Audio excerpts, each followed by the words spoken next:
It's the 25th of October 2016. Here with Margaret Furnival, Christine Ward and Cheryl Cook, and they're going to tell us how they met and what they've got in common.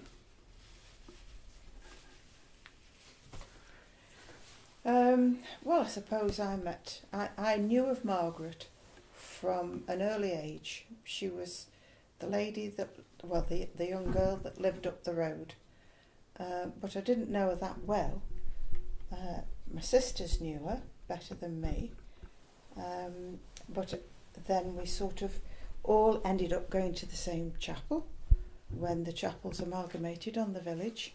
And then Margaret and her husband Edwin were always there. Edwin played the organ, Margaret was always in church, and the children were always in church. And I just feel as if I know them so well as a result. And then we took on different jobs within the church community, and we all became members of the social committee. And we put on wonderful nights for the congregation where we had quizzes and cinema productions and concerts and all sorts of things we've done the lot, and I think we did it well, quite frankly. Over to you. Well, I think I'd agree with Cheryl, and I think I would say that in planning these social committee events, we also had a great deal of fun ourselves. Yes. Because when we had meetings to arrange social committee events, the meetings themselves were also very social, and unbelievable the things that we did do. Several of these things stick in our mind, but I think the one that we will always remember, even now, is when we did something for remembrance, and somehow we were trying to recreate what they did at the Royal Albert Hall when the poppies come down from the ceiling. And what actually happened, Cheryl got in touch with the Royal British Legion, who supplied us with 5,000 poppy petals.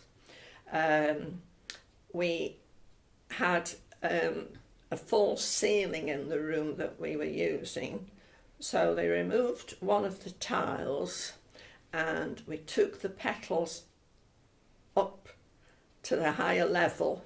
They got a vacuum cleaner which they put on blow rather than suck, and when it was the last minute, the petals came through the hole. We did the last post. We did the last post, and everyone was still.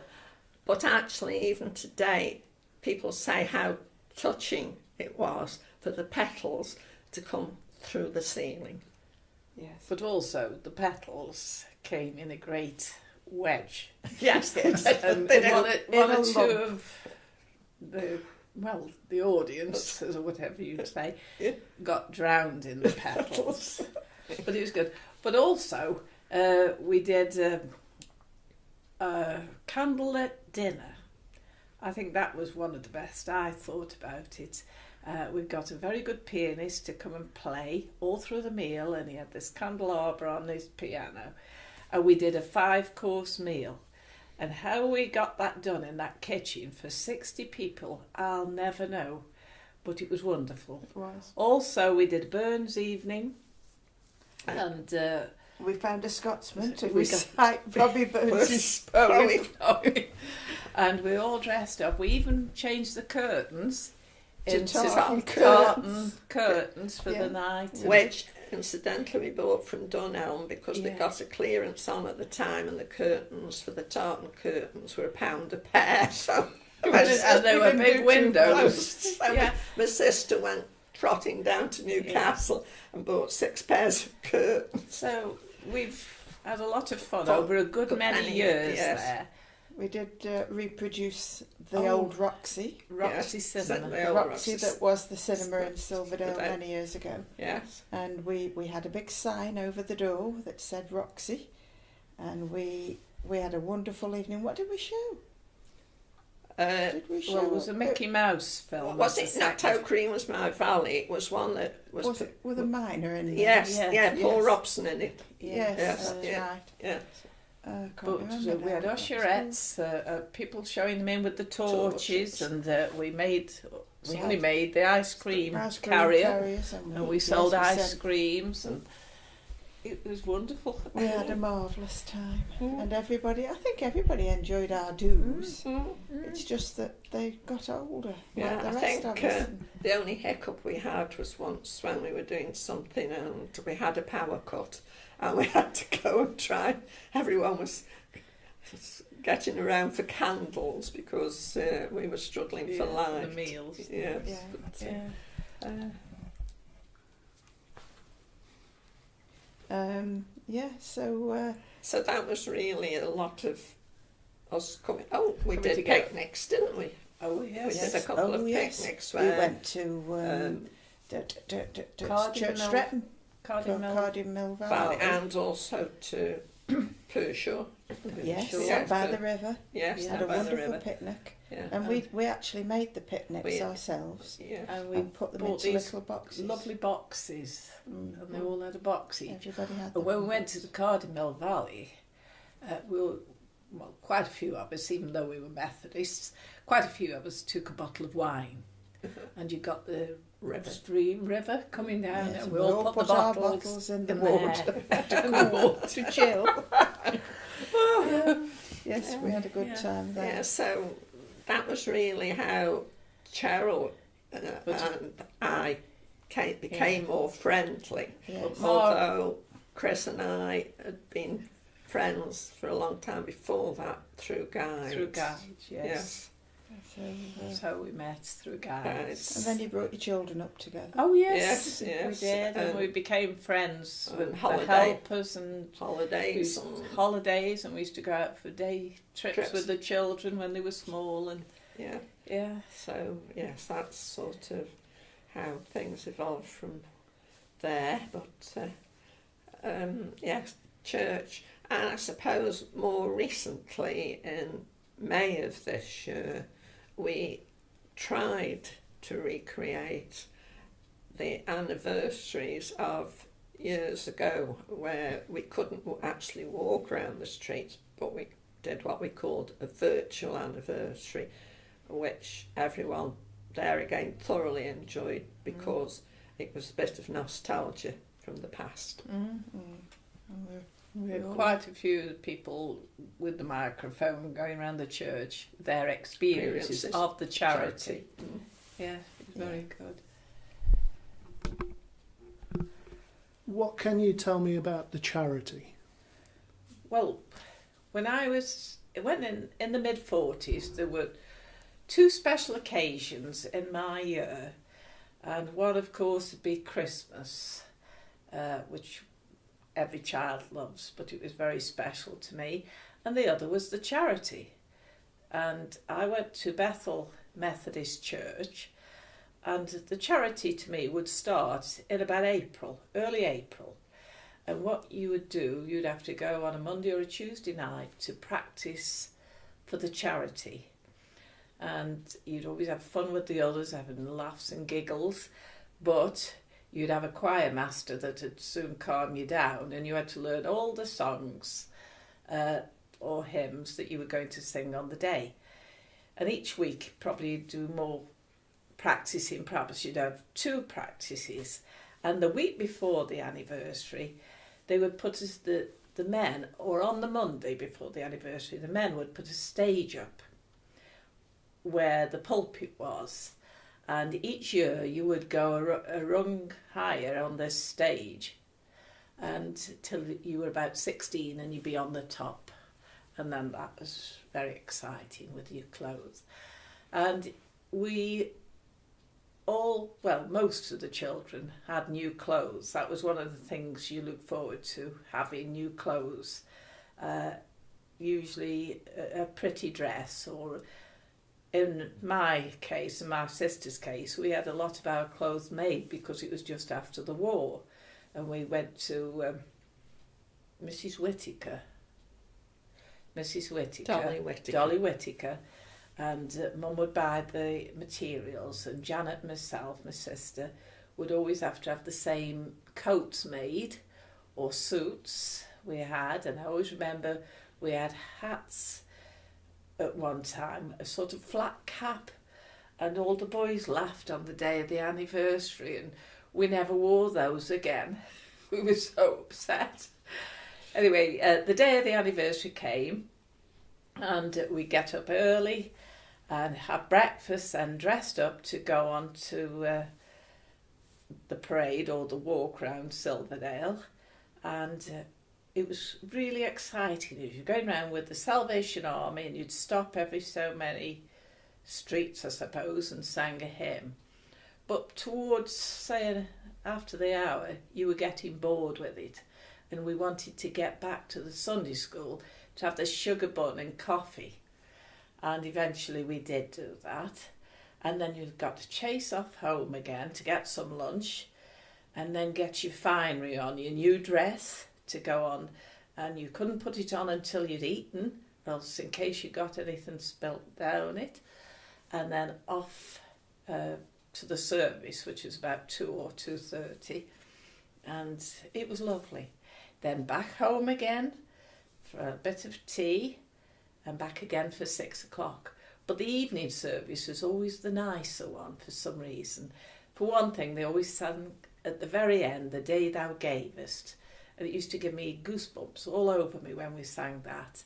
And it was so sad at the very end that all this time preparing for it and the excitement of it had come to an end.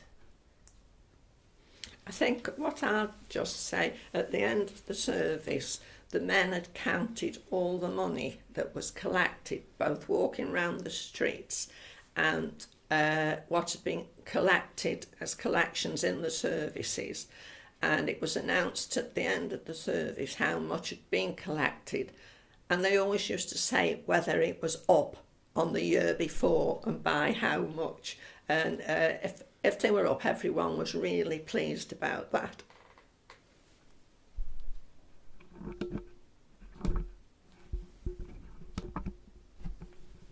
Can you tell me about the changes that Silverdale has experienced? Well, I think the changes for me came in the 60s, I think, when the shops closed and the parade was built. And we'd always been I was married then, and you were used to going to the shops at weekend to get your shopping. Well, then you got to go out of the village to the supermarkets or into the town, Newcastle. That was one of the changes. And of course, Parkside was quite a big part of the village, but for some reason or other, and I think it's always been the same, we've never integrated too much with Parkside. No. Sadly, because I know a lot of people on Parkside are very nice. The cinema closed, which was part of most people's entertainment. As Margaret will say about the youth club, they used to put on brilliant concerts. Even St. Luke's Church put on plays. They had St. Luke's Players. So there was, if you wanted a lot of entertainment, the dance hall had closed, you got to go off the village for it. And I think that's when we all started growing up. It was probably I was in my 20s, I think, when everything was closing. So you would go off the village for your entertainment, really, apart from anything in the churches. I don't know. I used to know such a lot of people on the village, but I think everybody feels this. The village got bigger, and you didn't know everybody, did you? No, I think I agree with Chris that when Parkside was built, I mean, before Parkside was there, and the park was a park where, as youngsters, you would walk around the park. I can even remember there being a seat part way along there, and Sunday evenings, is what you would do. After chapel, you would perhaps go for a walk. But when Parkside was built, it was almost like two villages. You did find that people that had lived on Silverdale all their life were very friendly, and when you went down Church Street where all the shops were, you would usually meet someone that you knew and could stop to have a chat. In later life, I can always remember one day coming from Kiel on the bus, and at that time obviously there was just a shift finishing at the pit, and the amount of cars that were coming from the pit to me proved that really there weren't so many people actually off the village that at that time worked at the pit. And yet with my dad, although he'd been a miner, had an accident and came out of the pit, and I think anyone else that had been a miner, there was that camaraderie that when they did get together, they'd always got some tale to tell, whether it was the fact that there was an element of danger working underground.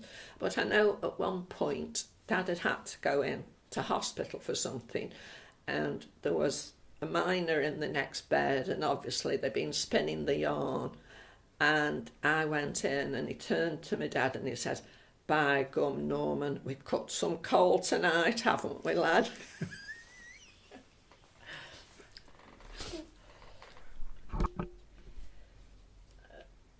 We're saying about the mine closing that, but as a child, it was part of growing up, the miners. With me, I was born and lived in Church Street until I was about 24. And in the morning, I'd be lying in the front bedroom with my sister Janet, and you'd hear them going up at about, before 6, I think, with the clogs on. And you could set your time. Even as a child, you were getting up soon after that. But over the years, you didn't hear the clogs. They'd probably just have ordinary shoes and these steel toe cap shoes. And as you say, I didn't know many miners in the end. Probably knew one or two. And my dad had been a Bevan boy there. I suppose during the war, wasn't it? But I never remember seeing him dirty. So I don't know what he did. You don't know what he did in the pit. No. But it was sad the pit closed. It was sad for all those that did work there. And, it's been part of our lives. We were born and raised in a mining village. But it's so much cleaner and prettier, as you might say. Yes. Yeah. I don't know if you want that in. And my dad, we've got a butcher's shop, you see, and my granddad was getting older, and my grandma, she was an invalid, and at the time we'd actually we'd got 2 shops, we'd had 3, but we closed the shop where I was born. Dad went to help Grandad at his shop, but he couldn't go to war, I presume, because he was needed in these shops. But he had to do something, so he had to be a Bevan boy, and he had to help with the butchering when he came home at night.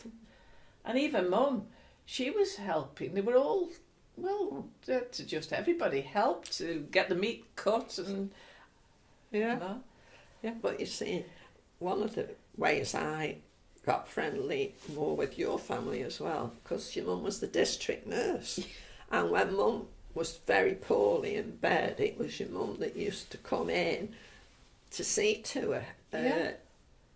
She was. And even the day she died, which was on a Sunday, and we lived in Church Street, and I went across, and even on the Sunday, Chrissy's mum came out to see Dad and saw Mum out. So Yeah. But she got us. Well, Cheryl was born in 1947, so that was after the war. So, but we got a brother, but he died during the war. He was a baby, died. So she got Janet, me, and Trevor.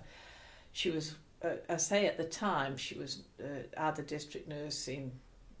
What year did your mum die? 68. Oh, well, up until Cheryl was born in 1947, she was the midwife. Mm. And then in between, she was going down to help to cut the meat. And Dad was down the pit. And Grandad was doing his best.